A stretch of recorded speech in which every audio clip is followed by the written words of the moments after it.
మన ప్రభువును రక్షకుడైన యేసుక్రీస్తు నామములో మీ అందరికీ నా శుభాభివందనాలు. దేవుని యొక్క మహాకృపను బట్టి 54వ రోజుకి అరుణోదయ వాక్య పట్టణం నడిపించిన దేవునికి స్తోత్రాలు. ఈరోజు మనం రోమిలకు రాసిన పత్రిక 3వ అధ్యాయము 4వ అధ్యాయము దేవుని యొక్క వాక్య పట్టణం చేద్దాం. ప్రార్థన చేసుకుని ప్రారంభించుకుందాం. ప్రార్థన. మమ్మల్ని మిక్కిలిగా ప్రేమించిన మా ప్రియ పరలోకపు తండ్రి, నీ నామానికి వందనాలు, స్తుతులు, స్తోత్రములు ప్రభువా. ఈ దినము అరుణోదయ వాక్య పట్టణంలో రోమిలకు రాసిన పత్రిక 3వ అధ్యాయము 4వ అధ్యాయము చదువుతుండగా మీ తోడు మీ సహాయం అనుగ్రహించమని అడుగుతున్నాం తండ్రి. ఈ దినము వాక్యం చదువుతుండగా మమ్మల్ని సరిచేయమని అడుగుతున్నాం తండ్రి. మా యొక్క హృదయాలను మా హృదయంలో ఉన్న ప్రతి పాపమును తొలగించమని అడుగుతున్నాం తండ్రి. మీ వాక్యం చదవడం ద్వారా మా యొక్క జీవితాల్లో మమ్మల్ని మేము సరిచేసుకుని నీకు ఇష్టలుగా జీవించే కృపను మాకు దయచేయమని అడుగుతున్నాం తండ్రి. అట్టి ధన్యత భాగ్యము చదువుతున్న మా అందరికీ దయచేసిన విధానానికి వందనం చెల్లించుకుంటూ మా ప్రియుడు రక్షకుడైన యేసుక్రీస్తు నామములో ఈ ప్రార్థన సమర్పిస్తున్నాం తండ్రి, ఆమేన్. రోమిలకు రాసిన పత్రిక 3వ అధ్యాయము. అట్లయితే యూదునికి కలిగిన గొప్పతనమేమి, సున్నతి వలన ప్రయోజనమేమి? ప్రతి విషయమందును అధికమే.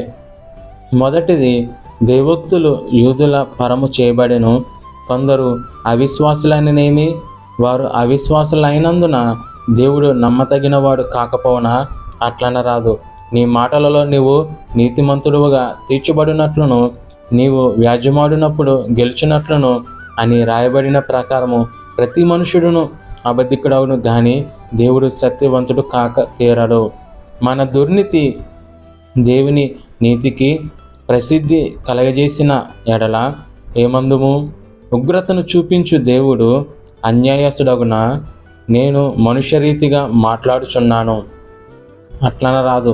అట్లైన ఎడల దేవుడు లోకమునకు ఎట్లు తీర్పు తీర్చును?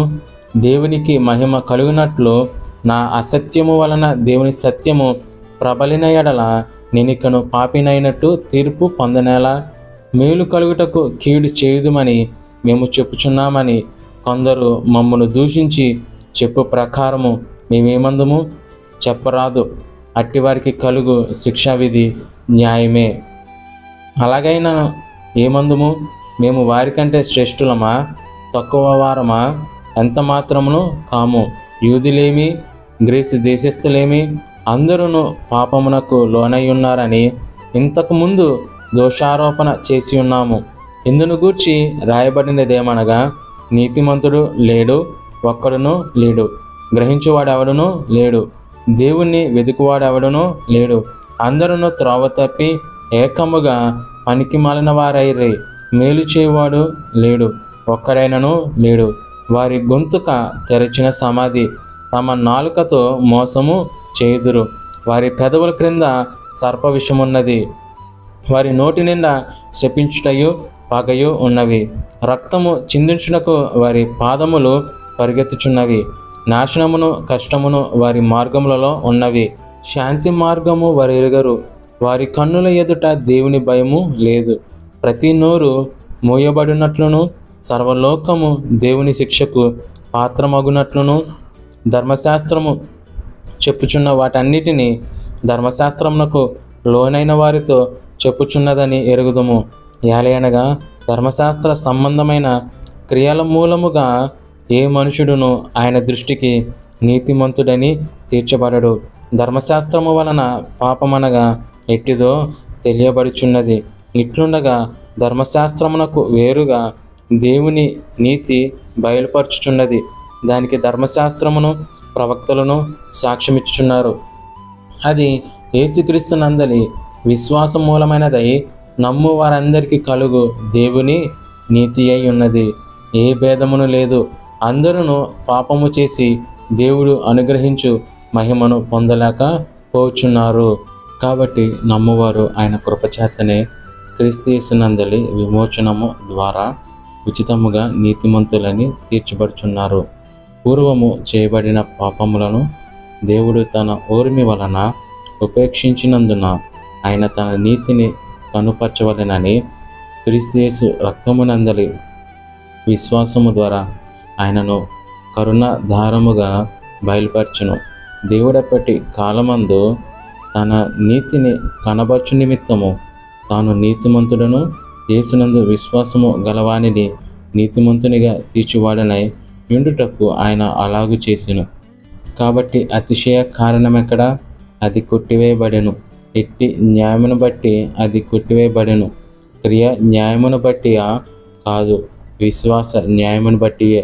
కాగా ధర్మశాస్త్ర సంబంధమైన క్రియలు లేకుండా విశ్వాసము వలననే మనుషులు నీతిమంతులుగా తీర్చబడుచున్నారని ఎంచుచున్నాము. దేవుడు యూదులకు మాత్రమే దేవుడా? అన్యజనులకు దేవుడు కాడా? అవును, అన్యజనులకును దేవుడే. దేవుడు ఒక్కడే గనుక ఆయన సున్నతి గలవారిని విశ్వాస మూలముగాను, సున్నతి లేని వారిని విశ్వాసము ద్వారాను నీతిమంతులుగా తీర్చును. విశ్వాసము ద్వారా ధర్మశాస్త్రమును నిరర్ధకము చేయుచున్నామా? అట్లనరాదు, ధర్మశాస్త్రమును సిద్ధపరచుచున్నాము. 4వ అధ్యాయము. కాబట్టి శరీరము విషయమై మన మూల పురుషుడగు అబ్రహాముకేమి దొరికినని అందుము. అబ్రహాము క్రియల మూలముగా నీతిమంతుడని తీర్చబడిన ఎడల అతనికి అతిశయ కారణము కలుగును గాని అది దేవుని ఎదుట కలుగదు. లేఖనమేమి చెప్పుచున్నది? అబ్రహాము దేవుని నమ్మెను, అది అతనికి నీతిగా ఎంచబడెను. పని చేయువానికి జీతము రుణమే గాని దానమని ఎంచబడదు. పని చేయక భక్తిహీనుని నీతిమంతునిగా తీర్చు వాని యందు విశ్వాసముంచువానికి వాని విశ్వాసము నీతిగా ఎంచబడుచున్నది. ఆ ప్రకారమే క్రియలు లేకుండా దేవుడు ఎవరిని నీతిమంతుడిగా ఎంచునో ఆ మనుషుడు ధన్యుడని దావీదు కూడా చెప్పుచున్నాడు.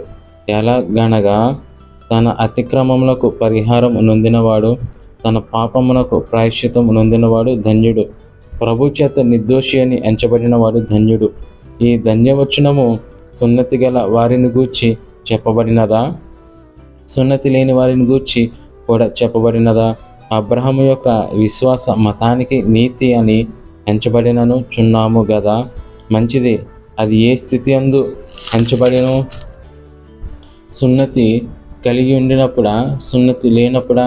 సున్నతి కలిగి ఉండినప్పుడు కాదు, సున్నతి లేనప్పుడే. మరియు సున్నతి లేని వారైనను నమ్మిన వారందరికీ అతడు తండ్రి అగుట వలన వారికి నీతి ఆరోపించుటకై అతడు సున్నతి పొందక మునుపు తనకు కలిగిన విశ్వాసము వలన ఆయన నీతికి ముద్రగా సున్నతి అను గుర్తు పొందెను. మరియు సున్నతి గలవారికి తండ్రి అగుటకు అనగా సున్నతి మాత్రము పొందినవారు గాక మన తండ్రి అయిన అబ్రహాము సున్నతి పొందక మునుపు అతనికి కలిగిన విశ్వాసం యొక్క అడుగు జాడలను బట్టి నడుచుకుని వారికి తండ్రి అగుటకు అతడు గుర్తు పొందెను. అతడు లోకమునకు వారసుడగునను వాగ్దానము అబ్రహాముకైనను అతని సంతానముకైనను ధర్మశాస్త్రం మూలముగా కలగలేదు గాని విశ్వాసము వలనైన నీతి మూలముగానే కలిగెను. ధర్మశాస్త్ర సంబంధులు వారసులైన ఎడల విశ్వాసము వ్యర్థమగును, వాగ్దానము నిరర్థకమగును. ఎలయనగా ధర్మశాస్త్రము ఉగ్రతను పుట్టించును, ధర్మశాస్త్రము లేని ఎడల అతిక్రమమును లేకపోవును. ఈ హేతువు చేతను ఈ వాగ్దానము యావత్ సంతతికి అనగా ధర్మశాస్త్రము గల వారికి మాత్రము కాక అబ్రహాముకున్నట్టి విశ్వాసం గల వారికి కూడా దృఢముగా కావలెనని కృప నడుసరించినదై ఉండునట్లు అది విశ్వాస మూలమైనదయ్యను. తాను విశ్వసించిన దేవుని ఎదుట అనగా మృతులను సజీవులుగా చేయువాడును లేని వాటిని ఉన్నట్టుగానే పిలుచువాడునైన దేవుని ఎదుట అతడు మనందరికీ తండ్రి అయి ఉన్నాడు. ఇందును గూర్చి నిన్ను అనేక జనములకు తండ్రినిగా నియమించితిని అని రాయబడి ఉన్నది. నీ సంతానము ఇలాగుండునని చెప్పిన దానిని బట్టి తాను అనేక జనములకు తండ్రి అగునట్లు నిరీక్షణకు ఆధారము లేనప్పుడు అతడు నిరీక్షణ కలిగి నమ్మెను.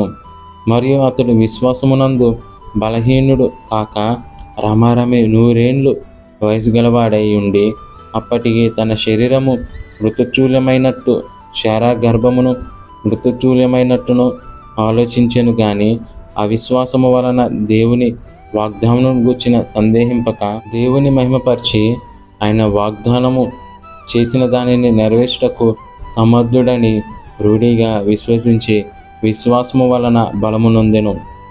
అందుచేత అది అతనికి నీతిగా ఎంచబడెను. అది అతనికి ఎంచబడేనని అతని నిమిత్తము మాత్రమే కాదు కానీ మన ప్రభు అయిన యేసును మృతులలో నుండి లేపిన వారి యందు విశ్వాసముంచిన మనకును ఎంచబడునని మన నిమిత్తము కూడా రాయబడెను. ఆయన మన అపరాధముల నిమిత్తము అప్పగింపబడి మనము నీతిమంతులుగా తీర్చబడుటకై లేపబడెను. దేవుడు యొక్క వాక్యమును దీవించి ఆశీర్వదించునుగాక. ఆమేన్. ప్రార్థన చేసుకుని ఈ యొక్క కార్యక్రమం ముగించుకుందాం. ప్రార్థన. మమ్మల్ని మిక్కిలిగా ప్రేమించిన మా ప్రియ పరలోకపు తండ్రి, నీ నామానికి వందనాలు, స్తుతులు, స్తోత్రములు తండ్రి. ఈ దినము రోమిలు రాసిన పత్రిక 3-4 అధ్యాయం చదవడానికి ఇచ్చిన ఒక గొప్ప స్తోత్రములు తండ్రి. అవును ప్రభు, నీ వాక్యం సెలవిస్తున్నట్టుగా తండ్రి, ఏ భేదము లేదు, అందరూ పాపం చేసి దేవుడు అనుగ్రహించి మహిమను పోగొట్టుకున్నారంట.